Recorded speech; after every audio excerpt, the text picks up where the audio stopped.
안녕하세요. 사연을 부탁해입니다. 오늘의 사연을 소개하겠습니다. 저는 30대 중반 여성이고 2년 전에 결혼을 했습니다. 부모님이 20대 초반쯤 사고로 두 분 다 돌아가셔서 친정 가족이라고는 동생과 저만 있어요. 제가 결혼을 하게 되면 홀로 남을 동생이 걱정도 되고 남자한테 한번 크게 대인 적이 있어서 결혼 생각이 없었는데요.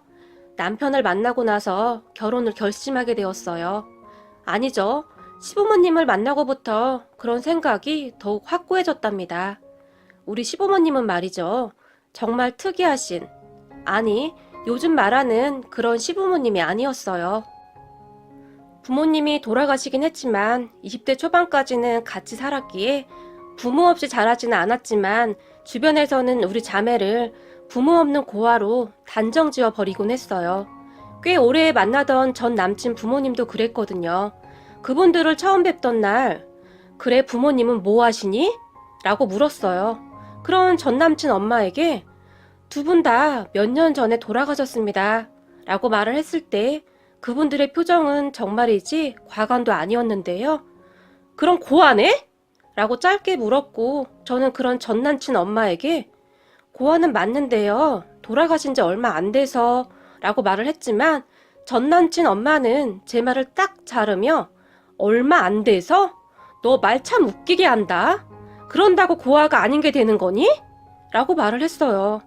전 남친 엄마의 말에 저는 깜짝 놀라서 멍이 앉아 있었는데요. 옆에서 보고 있던 전 남친조차도 너 빨리 엄마한테 사과해. 우리 엄마 말이 틀린 거 하나 없지. 라고 말을 했어요. 정말 어이도 없고 화가 나더라고요. 전 남친 엄마도 엄마였는데 그런 전 남친의 행동에 더욱 정남이가 떨어졌던 것 같아요. 그렇게 얼마 후 전 남친에게 이별을 통보했는데요.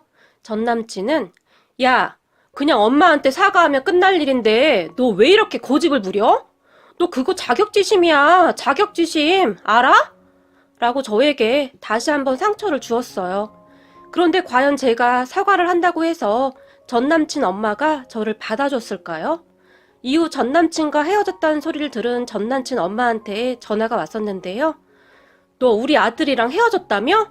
잘 생각했다 얘. 우리 아들은 고생 한 번 안 해본 아이라 너처럼 그렇게 들불처럼 자란 아이와는 정말 다르거든.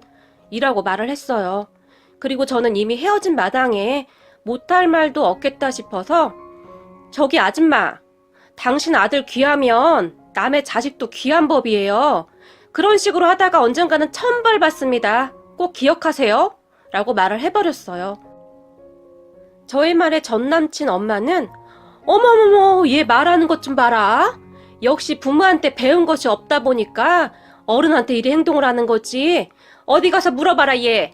고아를 며느리로 들일 사람이 몇이나 되는지? 라고 말을 했어요. 그런 전 남친 엄마에게 저는 그러니까요. 아줌마랑 아줌마 귀한 자식 얼마나 잘 사는지 제가 두 눈 부릅뜨고 꼭 지켜볼게요. 라고 말을 하고 전화를 끊어버렸어요. 그런데 하염없이 눈물이 쏟아지더라고요. 단지 부모님이 안 계시다는 것에 이토록 차별을 받아야 한다는 것이 말이죠. 하지만 어떻게 생각해보면 전 남친과 결혼을 했다면 제 인생이 어찌 되었을까 하는 생각도 들었어요. 그 뒤 한 2년이 지났을까요? 연락 한 통 없던 전 남친한테 전화가 왔었어요. 저와 헤어지고 곧 결혼을 했다는 소식을 들었었는데 무슨 일인가 싶어서 전화를 받았는데요. 지연아, 잘 지내? 라고 묻던 전 남친은 갑자기 울기 시작을 했는데요. 너 그렇게 버리고 나 벌 받나 봐. 라고 말을 했어요. 저는 그저 황당하고 기가 막혀서 그저 듣고만 있었는데요. 나 곧 이혼한다. 그런데 이혼하려고 하니까 네 생각이 왜 이렇게 나는지 말이야. 너처럼 나한테 잘해준 여자도 없었는데 내가 뭐에 쓰였었나 봐. 라고 말을 하더니 또 울기 시작했어요. 저는 그런 전 남친의 목소리조차 소름 끼치기 싫었던지라 너랑 더 이상 이야기하고 싶지 않으니까 앞으로 전화하지 마. 라고 말을 하고는 전화를 끊으려고 했는데요. 전 남친이 충격적인 이야기를 했어요. 저기 말이야, 나도 이제 이혼남이 돼서 이제 너랑 나랑 쌤쌤인데 우리 다시 한번 잘해보면 안 될까? 너 고아랑 나 이혼한 거랑 이제 상황이 비슷해진 거잖아. 우리 엄마도 너 한번 보고 싶대. 라고 말을 했어요. 이게 지금 제정신인 인간이 할 소리인가요?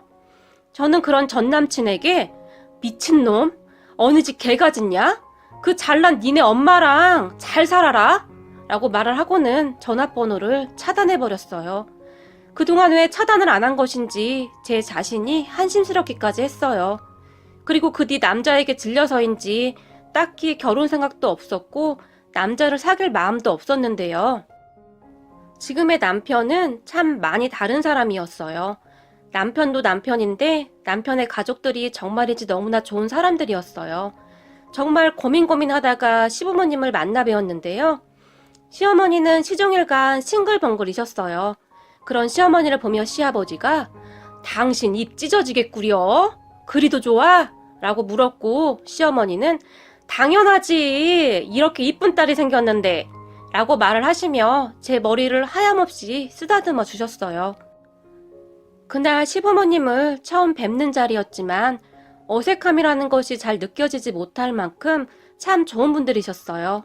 식사를 하는 도중에도 시어머님은 어쩜 먹는 것도 이리 예쁘게 먹을까? 아들들은 아주 우악스럽게 입에 쳐넣기 바쁜데 우리 애기는 아주 예쁘게 먹는구나. 이래서 엄마들이 딸딸하는 거야. 라며 제 등을 다시 쓰다듬어 주셨어요. 그런 시어머니의 말에 도련님이 엄마, 우악스럽게라니 아들한테 너무하는 거 아니야? 라고 말을 했지만 시어머니는 들은 척도 하지 않고는 제가 밥을 먹는 동안 옆에서 그렇게 좋아하셨어요. 잠시 후 식사를 하던 시아버지는 근데 부모님이 돌아가셨다고 하던데 동생이랑 힘들지는 않았고? 라고 말씀을 하셨어요.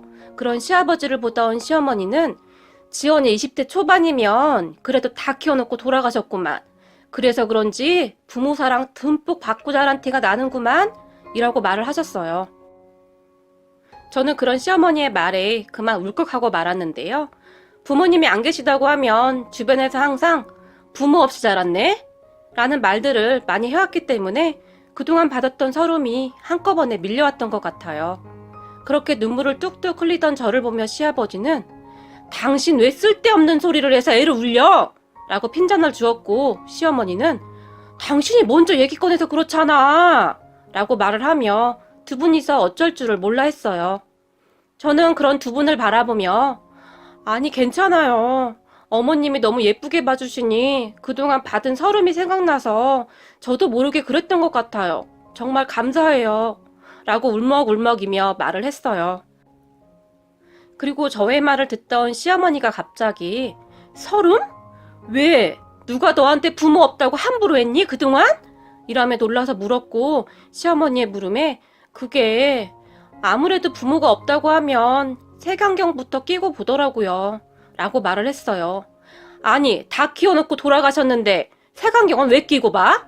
그리고 설령 더 어릴 때 돌아가셨다고 하더라도 그게 사람 뜻대로 되는 것도 아니고 니들 잘못도 아닌데 왜 색안경을 끼고 보냐고! 라고 말을 하며 식탁을 손바닥으로 탁 하고 내리치셨어요. 그런 어머니의 행동에 깜짝 놀란 도련님이 아 깜짝이야! 엄마 제발 좀! 이라고 말을 했어요. 그리고 도련님이 한마디를 더 추가했는데요. 형수님 걱정 마세요. 우리 엄마 말이죠. 한성격 하거든요. 아마 누가 형수님 괴롭히면 쫓아가서 가만 안 둘걸요? 라고 웃으면서 말을 했어요. 도련님의 말에 시어머니는 다시 한번 탁자를 탁 하고 내려치셨는데요. 당연하지. 앞으로 우리 지연이 눈에 피눈물 나게 하는 사람 있으면 내가 가만 안 둘 거야. 라고 말을 하며 남편을 무섭게 노려봤어요. 그런 시어머니의 말에 아무 생각 없이 밥을 먹고 있던 남편이 깜짝 놀랐는데요. 나? 내가 왜? 나는 아무 짓도 안 했어. 그리고 엄마, 뭔가 큰 착각하는 모양인데 이렇게 이쁜 딸 데리고 온 건 나라고 나. 그리고 나한테 감사해야 한다 이거지. 내가 사람 보는 눈 하나는 기가 막히잖아? 라고 큰 소리를 치며 말을 했어요. 남편의 말을 듣고 있던 시어머니는 그건 맞다. 네가 태어나서 제일 잘한 일이야. 라고 말을 했어요. 시어머니와 남편의 대화를 듣고 있던 도련님은 형수님, 곧 익숙해지실 거예요. 암튼 우리 엄마 한 번씩 욱하면 엄청난 일이 일어나는데요. 그때도 놀라지 마세요. 그래도 우리 엄마는 멀쩡한 사람은 절대 물지 않아요. 정신 나간 사람만 물어버리죠. 라며 크득크득 웃어댔고 그런 도련님의 등짝을 시아버지가 손바닥으로 내리쳐버렸는데요. 이 녀석아, 엄마한테 못하는 소리가 없어! 라고 말을 하면서 말이죠. 그렇게 식사를 마치고 돌아가는데 남편이 조금 달라 보였어요. 따뜻한 사람인 것은 알고 있었지만 가족들 모두가 그러한 것을 보니 안심도 되고 하늘에 계신 부모님이 연결해주고 있는 것은 아닌가 하는 생각마저 들었어요. 그 후 간단하게 상견례를 했어요. 부모님이 안 계시니 저와 동생만이 나가게 되었어요. 부모님이 돌아가신 뒤로 친척들하고 연락도 잘 안 하고 지냈기 때문에 연락할 친척도 없었고요. 상견례라고 하기도 좀 그렇지만 상견례 자리에서도 시부모님은 저와 제 동생을 참 알뜰히 챙기셨어요. 마치 엄마처럼 그리 챙겨주시니 동생도 금방 마음을 연 것인지 시어머니를 참 잘 따랐어요. 상견례가 끝나고 집으로 돌아온 동생이 저를 보며 언니, 오랜만에 참 따뜻한 밥을 먹은 것 같아 라며 빙그레 웃었거든요. 결혼 후에도 시부모님은 한결같았어요. 결혼 후 혼자 살게 된 동생 때문에 아무래도 걱정을 많이 하고 있었는데요. 챙긴다고 챙기긴 했지만 쉽지가 않았어요. 그런데 어느 날 퇴근 후 시댁에 가게 되었는데요. 회사에 아는 분 집이 과수원을 하는데 복숭아를 가지고 와서 나눠주었거든요. 먹어보니 정말 맛이 좋아서 몇 개 안 되지만 시부모님께도 맛 보여드릴 생각을 하면서 기쁜 마음으로 시댁에 가게 되었어요. 그렇게 시댁에 도착 후 초인종을 누르니까 시어머니가 깜짝 놀라서 시아버지에게 우리 지연이 왔는데? 라고 말을 하는 듯 했어요. 왠지 모르게 조금 당황하는 것 같은 느낌이 들었어요. 하지만 저는 별 상관하지 않고 집으로 들어갔는데요. 현관문 앞에 웬 여자 구두가 한 켤레 있었어요. 저는 원래 구두를 잘 신지도 않는 편이고 제가 신발을 두고 간 적도 없으니 누가 온 것 같았어요.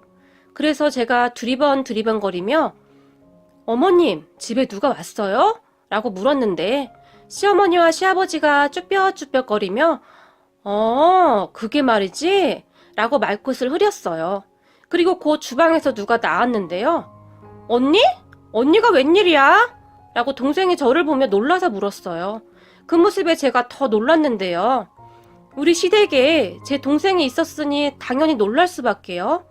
그런데 오히려 동생이 저보고 웬일이냐고 묻다니요. 그렇게 깜짝 놀라서 시부모님을 바라보았는데요.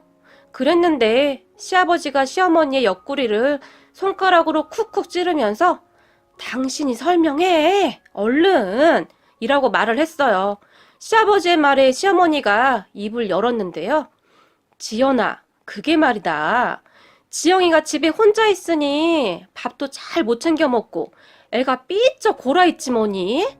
내가 반찬을 해서 냉장고에 넣어줘도 잘 먹지도 않아서 다 상해버리고 그래서 말이야 그냥 퇴근 후에 우리 집에 와서 밥 먹으라고 했어 라고 말을 했어요.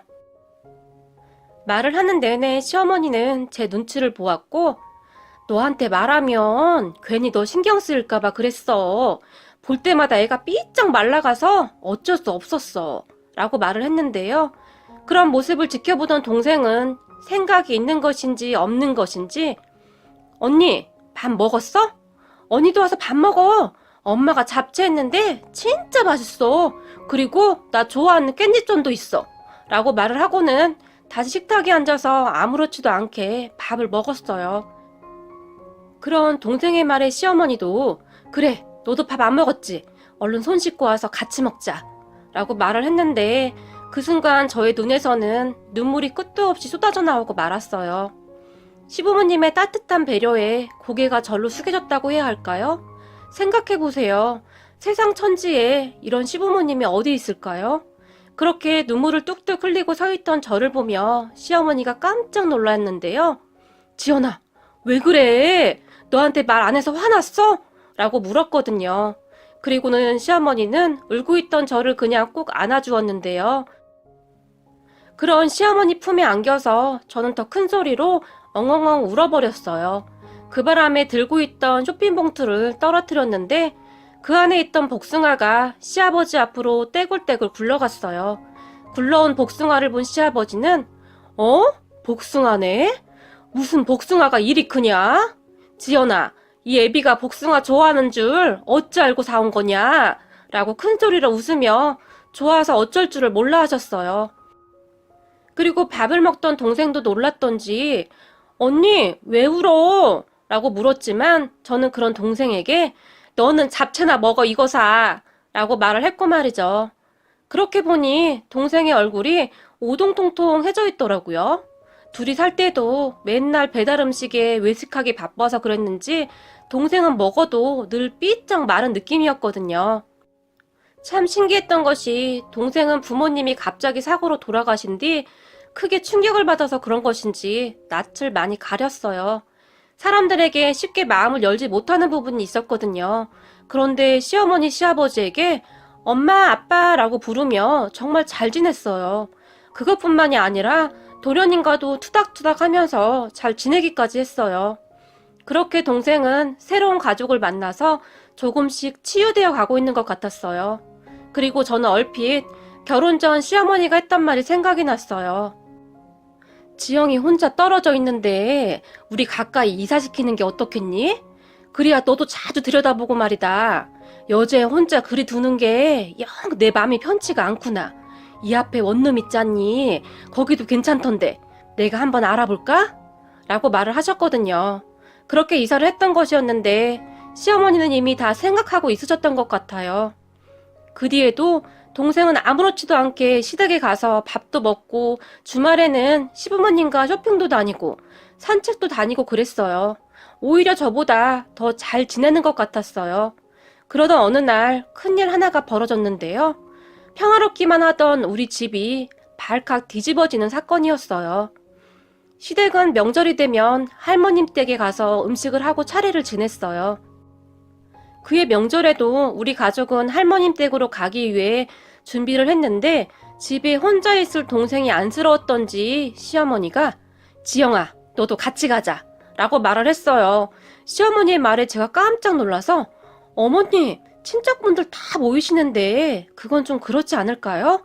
라고 말을 했지만 시어머니는 왜? 뭐가 그래? 지영이가 우리 가족인데 내 딸인데 누가 뭐라고 해? 라며 화까지 냈고 시어머니의 말을 듣고 있던 동생은 엄마, 정말 나 가도 돼? 거기 가면 맛있는 거 많이 있지? 라고 신이 나서 말을 했어요. 그런 동생을 보며 시어머니는 당연하지. 맛있는 거 많이 있지. 그러니까 얼른 옷 입어. 같이 가자. 라고 동생을 재촉했고 철없는 동생은 그렇게 신이 나서 따라 나섰어요. 그렇게 할머니 댁으로 출발을 했는데요. 제가 걱정하던 일이 일어났어요. 큰어머님 성격이 보통이 아니시거든요. 질투도 엄청 많고 시기도 많고 말이죠. 평소에도 큰어머님 며느리는 명문대를 나왔는데 저는 그저 그런 대학을 나왔다며 무시를 했었으니까요. 어머, 지연이는 공부를 못했나 보구나. 우리 며느리는 말이야 인류대를 나왔잖니? 라고 자랑을 해댔어요. 하지만 가족 모두 그런 큰어머니의 말을 무시하고 말았었는데요. 할머님 댁으로 들어서던 동생을 보며 누구야? 라고 물었어요. 그럼 큰어머님에게 시어머니는 우리 딸이요. 예쁘죠? 어쩜 이렇게 예쁜지 자랑하려고 데리고 왔어요. 라고 활짝 웃으며 말을 했어요. 하지만 그런 시어머니의 말에 큰어머니가 놀라서 입을 딱 벌리고 있었는데요. 제가 그런 큰어머니에게 급히 제 동생이에요. 집에 혼자 있기 그렇다고 어머님이 같이 가자고 하셔서요. 라고 조용히 말을 했어요. 그랬는데 제 말이 끝나기 무섭게 큰어머님이 어머 동서, 아직도 수경이 생각나서 그러는 거야? 라고 말을 했어요. 그런 큰어머니를 보며 할머님이 너 입 조심하지 못해? 어디라고 감히 수경이 이름을 들먹여? 천하에 못된 것 같으니라고. 라고 천둥 같은 목소리로 소리를 지르셨어요. 그렇게 순식간에 험악한 분위기가 되어버렸는데요. 그때 큰어머니가 그냥 입을 다물었다면 좋았을 텐데 아니 왜 소리는 지르고 그러세요? 그리고 제가 못할 말 했어요? 제 말이 틀린 말도 아니잖아요. 동서가 수경이 생각나서 고아인 쟤들 드린 거잖아요. 라고 말을 했어요. 그런 큰어머니의 말에 할머니의 표정이 더욱 험악해지고 있었는데요. 그럼에도 불구하고 큰어머님은 멈추지 않았어요. 내 말이 틀려, 동서? 솔직히 동서도 얘네들 고아라 더 좋았던 거 아니야? 동서, 그거 집착이야, 집착. 뭐 하는 짓이야? 혼자 성인군자인 척은 다 하면서.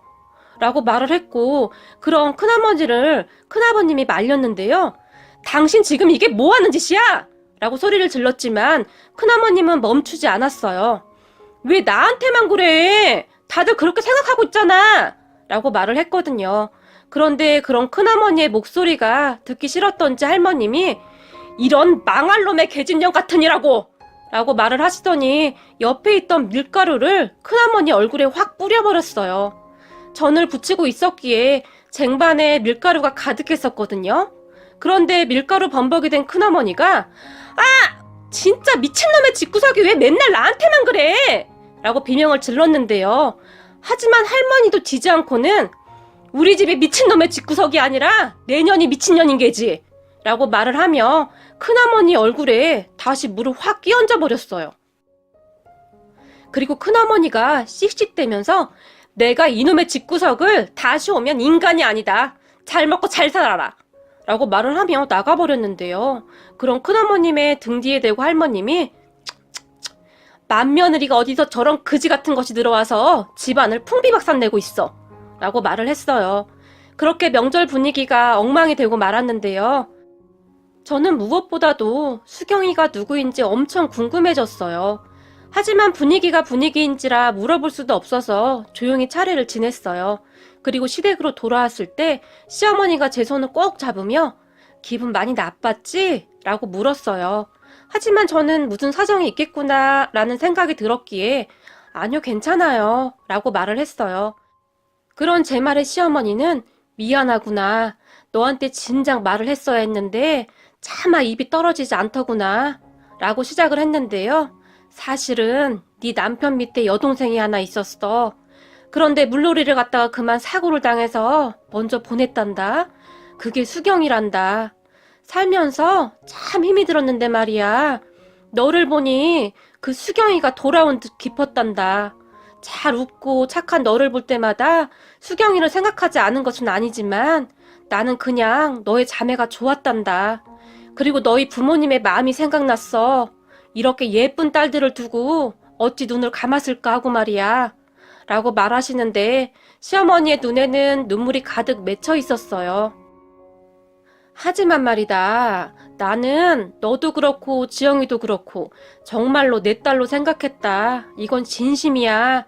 라고 말을 하셨는데 시어머니 눈에서는 어느덧 눈물이 뚝뚝 떨어지고 있었어요. 자식을 잃고 가슴에 얼마나 한이 맺혔을까요? 저는 그런 시어머니의 그 마음이 느껴져서 가슴 한켠이 시리도록 아려왔어요. 어머님, 그냥 저희 자매를 수경 아가씨라고 생각하셔도 돼요. 그동안 어머님이 주신 사랑 덕분에 저희 자매 정말 단단해졌거든요. 라고 말을 하며 시어머니를 꼭 안아드렸어요. 그렇게 시어머니도 저도 펑펑 울어버렸어요. 그 뒤에도 제 동생은 수시로 시댁에 들락날락 하면서 시부모님을 엄마, 아빠라고 부르며 애교를 부리고 있답니다. 그리고 저는 요즘 많이 행복해요. 제게 이런 소중한 가족을 주신 것에 늘 감사하는 마음으로 살겠습니다. 항상 효도하는 착한 딸이 될 거예요. 참, 그리고 큰어머니는 말이죠.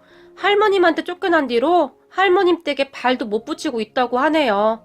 할머니께서 정말 화가 많이 난 상황이라 절대 얼굴 보지 않겠다고 하시나 봐요. 그런데 할머님한테 재산이 조금 있다 보니 그 재산이 욕심이 나는지 울며 겨자먹기로 빌고 있다고 하는데 할머님의 마음이 완강하셔서 만나주지도 않는다고 합니다. 할머니 말씀은 사람이 할 짓이 있고 절대 하지 말아야 할 짓이 있는 게야. 아무리 못 배워 처먹었어도 그렇지. 어디 자식 잃은 부모 앞에 두고 그런 쌍스러운 소리를 한단 말이야. 다시는 찾아올 생각도 하지 마라. 라고 단단히 일렀다고 합니다. 결국 하다 안 되니 저희 시어머니에게 찾아와서는 동서, 내가 진짜 잘못했어. 그러니까 동서가 어머님께 말 좀 잘해봐. 라고 말을 했는데 그런 큰어머님에게 시어머니는 왜요? 어머님 재산 때문에요? 참 형님은 사람이 어찌 그러우? 제발 좀 인간답게 살아요. 어머님 평생 고생해서 읽어온 것을 왜 형님이 욕심내요? 라고 말을 해버렸는데 시어머니의 말을 들은 큰어머니는 항상 보면 자네는 무슨 성인 군자처럼 말하는데 솔직히 자네도 어머님 재산 욕심나는 거 사실이잖아. 그냥 좋은 게 좋은 거라고 우리 사이좋게 나눠 갖자 라고 말을 했어요. 하지만 시어머니는 제가 어머님한테 그 재산 다 쓰고 가시라고 했어요. 한 푼도 남기지 말고 다 쓰시라고 하려고요. 사람이 양심이 있어야죠 라고 말을 해버렸고 큰어머니는 참 답답한 사람이네. 자네 마음대로 하게. 나는 어떻게든 어머니 마음 돌릴 테니까 라고 말을 하고는 문을 쾅 닫고 나가버렸어요. 하지만 지금까지 할머님은 절대 마음이 변하지 않았고 저희 가족과 같이 여행 다니고 맛있는 거 먹으러 다니면서 살고 있답니다. 아마도 큰어머니 속이 타들어가고 있겠네요. 큰어머님, 그러니까 착하게 사시지 그러셨어요. 오늘의 사연은 여기까지였습니다. 재미있게 보셨다면 구독, 좋아요 부탁드립니다. 고맙습니다.